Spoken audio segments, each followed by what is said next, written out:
स्थल व समुद्र समीर। ऊष्मा के अवशोषण तथा स्थानांतरण में स्थल व समुद्र में विभिन्नता पाई जाती है। दिन के दौरान स्थल भाग समुद्र की अपेक्षा अधिक गर्म हो जाती है, अतः स्थल पर हवाएं ऊपर उठती है और निम्न दाब क्षेत्र बनता है, जबकि समुद्र अपेक्षाकृत ठंडे रहते हैं और उन पर उच्च वायुदाब बना रहता है। इससे समुद्र से स्थल की ओर दाब प्रवणता उत्पन्न होती है और पवनें समुद्र से स्थल की ओर समुद्र समीर के रूप में प्रवाहित होती है।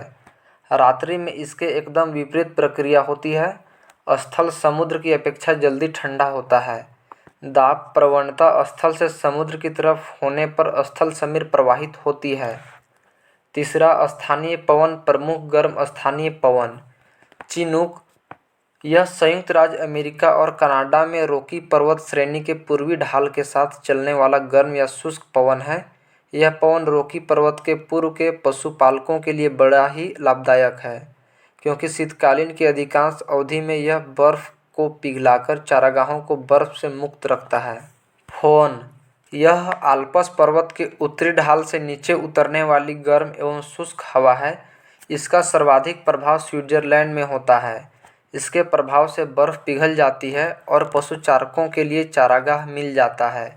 इसके प्रभाव से अंगूर जल्दी पक जाते हैं। हरमट्टन।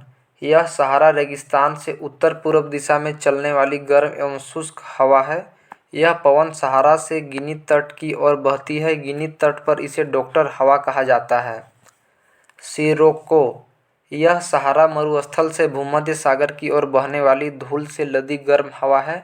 जब यह भूमध्य सागर पार करती है तो आर्द्र हो जाती है और इटली पहुंच जाती है। इसके अन्य स्थानीय नाम भी हैं, जैसे पहला खमसीन मिस्र में, दूसरा गिबली लीबिया में, तीसरा चिल्ली ट्यूनीशिया में, चौथा लेस्ट मिड्रिया में, पांचवा सिरोको इटली में और छठा लेबेक स्पेन में। सिमुम।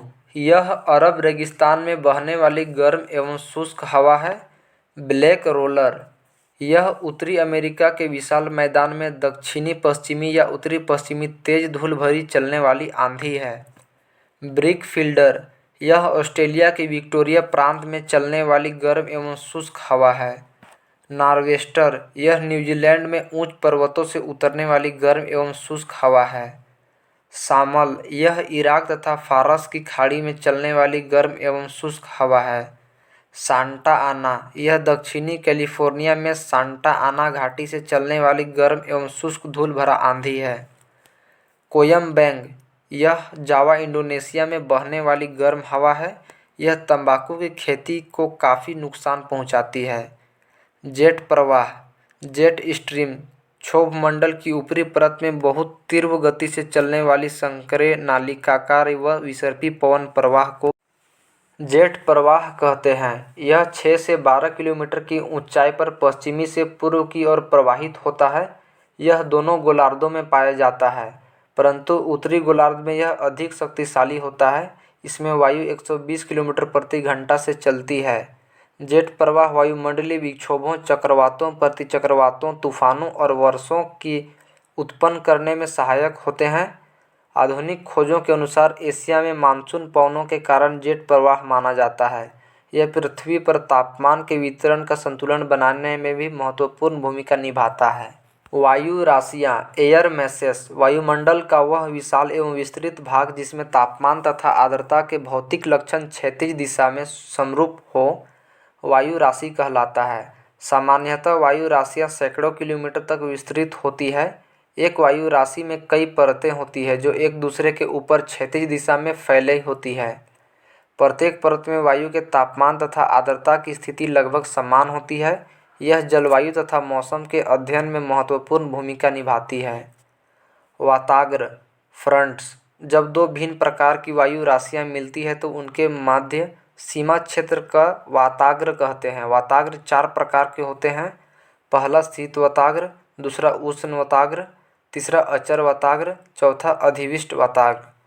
पहला शीत वाताग्र। जब शीतल व भारी वायु आक्रामक रूप में उष्ण वायु राशियों को ऊपर धकेलती है, इस संपर्क क्षेत्र को शीत वाताग्र कहते हैं। दूसरा उष्ण वाताग्र। यदि गर्म वायु राशियाँ आक्रामक रूप ठंडी वायु राशियों के ऊपर चढ़ती है तो इसे संपर्क क्षेत्र को उष्ण वाताग्र कहते हैं। तीसरा, अचर वाताग्र। जब वाताग्र स्थिर हो जाए तो इन्हें अचर वाताग्र कहा जाता है, अर्थात ऐसे वाताग्र जब कोई भी वायु ऊपर नहीं उठती। चौथा, अधिविष्ट वाताग्र। यदि एक वायु राशि पूर्णतः धरातल के ऊपर उठ जाए तो ऐसे वाताग्र को अधिविष्ट वाताग्र कहते हैं। वाताग्र मध्य अक्षांशों में ही निर्मित होते हैं और तीव्र वायुदाब व तापमान प्रवणता इनकी विशेषता है। ये तापमान में अचानक बदलाव लाते हैं तथा इसी कारण वायु ऊपर उठती है, बदलाव बनते हैं तथा वर्षा होती है। बहिरुष्णकटिबंध चक्रवात, एक्स्ट्रा ट्रॉपिकल साइक्लोन, वे चक्रवातीय वायु प्रणालियाँ जो उष्णकटिबंध से दूर मध्य व उच्च अक्षांशों में विकसित होती है उन्हें बहिरुष्ण या शीतोष्णकटिबंधीय चक्रवात कहते हैं। मध्य तथा उच्च अक्षांशों में जिस क्षेत्र से ये गुजरते हैं वहाँ मौसम संबंधी अवस्थाओं में अचानक तेजी से बदलाव होते हैं। बहिरुष्णकटिबंधीय चक्रवात ध्रुवीय वाताग्र के साथ साथ बनते हैं। आरंभ में वाताग्र अचर होता है। उत्तरी गोलार्ध में वाताग्र के दक्षिण में कोष्ण व उत्तर दिशा में ठंडी हवा प्रवाहित होती है। जब वाताग्र के साथ वायुदाब कम हो जाता है, कोष्ण वायु उत्तर दिशा की ओर तथा ठंडी वायु दक्षिण दिशा में घड़ी की सुइयों की विपरीत चक्रवातीय परिसंचरण करती है। इस चक्रवातीय प्रवाह से बहिरुष्ण कटिबंधीय चक्रवात विकसित होता है, जिसमें एक उष्ण वाताग्र तथा एक शीत वाताग्र होता है। कोष्ण वायु आक्रामक रूप में ठंडी वायु के ऊपर चढ़ती है और उष्ण वाताग्र के पहले भाग में स्तरीय मेघ दिखाई देते हैं और वर्षा होती है। शीत वाताग्र के साथ कपासी मेघ बनते हैं। शीत वाताग्र उष्ण वाताग्र की अपेक्षा तीव्र गति से चलते हैं और अंततः उष्ण वाताग्र को पूरी तरह ढक लेते हैं। यह कोष्ण वायु ऊपर उठती है और इसका भूतल से कोई संपर्क नहीं रहता तथा अधिविष्ट वाताग्र बनता है एवं चक्रवात धीरे धीरे क्षीण हो जाता है। उष्णकटिबंधीय चक्रवात, ट्रॉपिकल साइक्लोन। उष्णकटिबंधीय चक्रवात आक्रामक तूफान हैं जिनकी उत्पत्ति उष्णकटिबंधीय क्षेत्रों के महासागरों पर होती है और ये तटीय क्षेत्रों की तरफ गतिशील होते हैं। ये चक्रवात आक्रामक पवनों के कारण विस्तृत विनाश, अत्यधिक वर्षा और तूफान लाते हैं। ये चक्रवात विध्वंस प्राकृतिक आपदाओं में से एक है। हिंद महासागर, ये चक्रवात अटलांटिक महासागर में हरिकेन के नाम से, पश्चिमी प्रशांत और दक्षिणी चीन सागर में टाइफून और पश्चिमी ऑस्ट्रेलिया में विल्ली विलेज के नाम से जाने जाते हैं। उष्णकटिबंधीय चक्रवात उष्णकटिबंधीय महासागरों में उत्पन्न और विकसित होते हैं। इनकी उत्पत्ति व विकास के लिए अनुकूल स्थितियां हैं। पहला, बहुत समुद्री सतह जहां तापमान 27 डिग्री सेल्सियस से अधिक हो। दूसरा, कोरियोलिस बल का होना। तीसरा, ऊर्ध्वाधर पवनों की गति में अंतर कम होना। चौथा, कमजोर निम्न दाब क्षेत्र। पांचवा, समुद्री तलतंत्र पर ऊपरी अपसरण। चक्रवातों को और अधिक विध्वंस करने वाली ऊर्जा संघनन प्रक्रिया द्वारा ऊंचे कपासी स्तरीय मेघों से प्राप्त होती है जो इस तूफान के केंद्र को घेरे रहती है। समुद्रों से लगातार आर्द्रता की आपूर्ति से ये तूफान अधिक प्रबल होते हैं। स्थल पर पहुंचकर आर्द्रता की आपूर्ति रुक जाती है और ये क्षीण होकर समाप्त हो जाते हैं। ये चक्रवात जो प्राय 20 डिग्री उत्तरी अक्षांश से गुजरते हैं उनकी दिशा अनिश्चित होती है और ये अधिक विध्वंसक होते हैं। वह स्थान जहाँ से उष्णकटिबंधीय चक्रवात तट को पार करके जमीन पर पहुँचते हैं चक्रवात का लैंडफॉल कहलाता है। बहिरुष्णकटिबंधीय चक्रवात और उष्णकटिबंधीय चक्रवात में अंतर। पहला, बहिरुष्णकटिबंधीय चक्रवात, इसमें स्पष्ट वाताग्र प्रणालियाँ होती है। उष्णकटिबंधीय चक्रवात, इसमें वाताग्र प्रणालियाँ नहीं होती है। दूसरा, इसकी उत्पत्ति जल व स्थल दोनों पर होती है। इसकी उत्पत्ति केवल समुद्र में ही होती है और स्थलीय भागों में पहुंचने पर नष्ट हो जाते हैं। तीसरा, इसका प्रभाव क्षेत्र विस्तृत होता है। इसका प्रभाव क्षेत्र बहिरुष्णकटिबंधीय चक्रवात से कम होता है। चौथा, यह पश्चिमी पवनों के साथ पश्चिमी से पूर्व दिशा में चलता है। यह पूर्व से पश्चिमी दिशा में चलता है यानी व्यापारिक पवनों का अनुगमन करते हैं। आर्द्रता, ह्यूमिडिटी, वायुमंडल में उपस्थित जलवाष्प को वायुमंडल की आर्द्रता कहते हैं। यह 3 प्रकार की होती है। पहला, निरपेक्ष आर्द्रता, एब्सोल्यूट ह्यूमिडिटी। वायु की प्रति इकाई आयतन में विद्यमान जलवाष्प की मात्रा को निरपेक्ष आर्द्रता कहते हैं। इसे ग्राम प्रति घन मीटर में व्यक्त किया जाता है। दूसरा, विशिष्ट आर्द्रता, स्पेसिफिक ह्यूमिडिटी। वायु के प्रति इकाई भार में जलवाष्प के भार को विशिष्ट आर्द्रता कहते हैं। इसे ग्राम प्रति किलोग्राम की इकाई में मापा जाता है। तीसरा, सापेक्ष आर्द्रता रिलेटिव ह्यूमिडिटी। किसी भी तापमान पर वायु में उपस्थित जलवाष्प तथा उसी तापमान पर उसी वायु की जलवाष्प धारण करने की क्षमता के अनुपात को सापेक्ष आर्द्रता कहते हैं। इसे निम्न सूत्र द्वारा भी व्यक्त कर सकते हैं। सापेक्ष आर्द्रता बराबर किसी ताप पर वायु में उपस्थित जलवाष्प की मात्रा बटे उसी ताप पर उसी वायु की जलवाष्प शोषण करने की क्षमता गुने 100। सापेक्ष आर्द्रता जलवाष्प की मात्रा एवं वायु के तापमान पर निर्भर करता है। इसे प्रतिशत में व्यक्त किया जाता है। वायु में जलवाष्प की मात्रा अधिक होने पर सापेक्ष आर्द्रता अधिक होती है।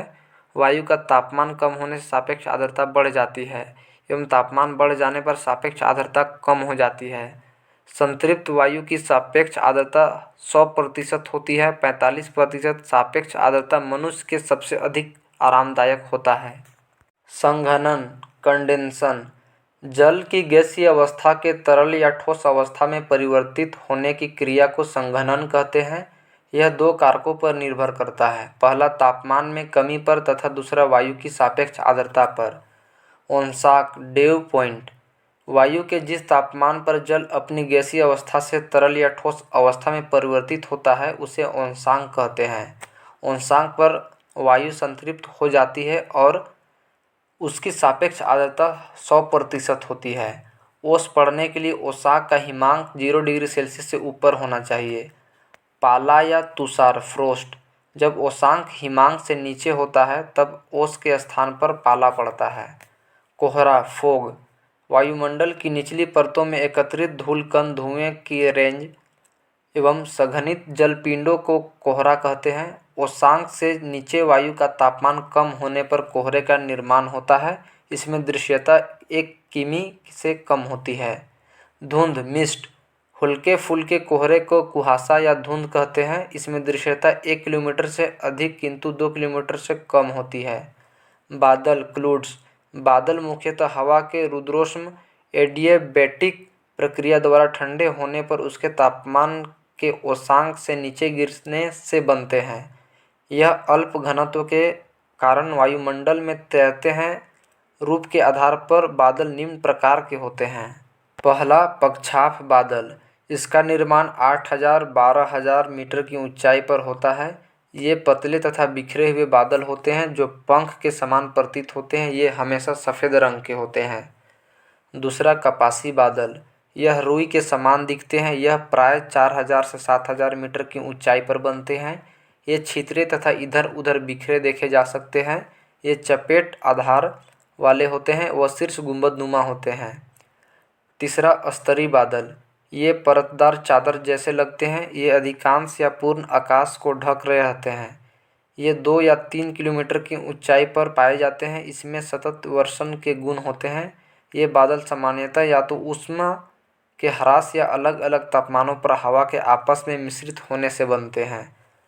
वर्षा बादल। वर्षा बादल काले या गहरे स्लेटी रंग के होते हैं। यह मध्य स्तरों या पृथ्वी के सतह के काफ़ी नज़दीक बनते हैं। ये सूर्य की किरणों के लिए बहुत ही अपारदर्शित होते हैं। कभी कभी बादल इतनी कम ऊंचाई पर होते हैं कि ये सतह को छूते हुए प्रतीत होते हैं। ये 4 मूल रूपों के बादल मिलकर निम्नलिखित रूपों के बादल का निर्माण करते हैं। ऊंचे बादल पक्षाभ, पच्छाभ स्तरी, पच्छाभ कपासी। मध्य ऊंचाई के बादल स्तरी मध्य तथा कपासी मध्य। कम ऊंचाई के बादल स्तरी कपासी, स्तरी वर्षा बादल एवं कपासी वर्षा बादल। नेस्कोफो बादलों की दिशा एवं गति को मापने वाला यंत्र है। वर्षा रेनफॉल। जब जलवाष्प की बूंदें जल के रूप में पृथ्वी पर गिरती है तो उसे वर्षा कहते हैं। वायु के ठंडा होने की विधियों के अनुसार वर्षा 3 प्रकार की होती है। पहला, संवहनीय वर्षा कन्वेक्शनल रेनफॉल। जब भूतल बहुत गर्म हो जाता है तो उसके साथ लगने वाली वायु भी गर्म हो जाती है। वायु गर्म होकर फैलती है और हल्की हो जाती है। यह हल्की वायु ऊपर को उठने लगती है और संवहनीय धाराओं का निर्माण होता है। ऊपर जाकर यह वायु ठंडी हो जाती है और इसमें उपस्थित जलवाष्प का संघनन होने लगता है। संघनन से कपासी मेघ बनते हैं जिससे घनघोर वर्षा होती है। इसे संवहनीय वर्षा कहते हैं।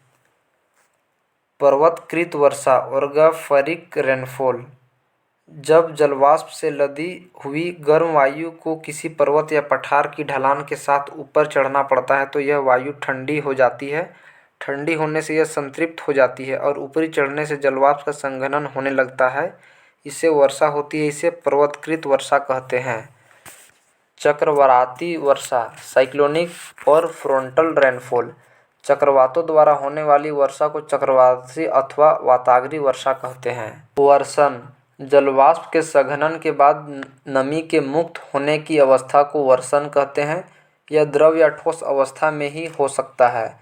वर्षण जब पानी के रूप में होता है तो उसे वर्षा कहते हैं। जब तापमान 0 डिग्री से कम होता है तब वर्षण हिमतुलों के रूप में होता है, जिसे हिमपात कहते हैं।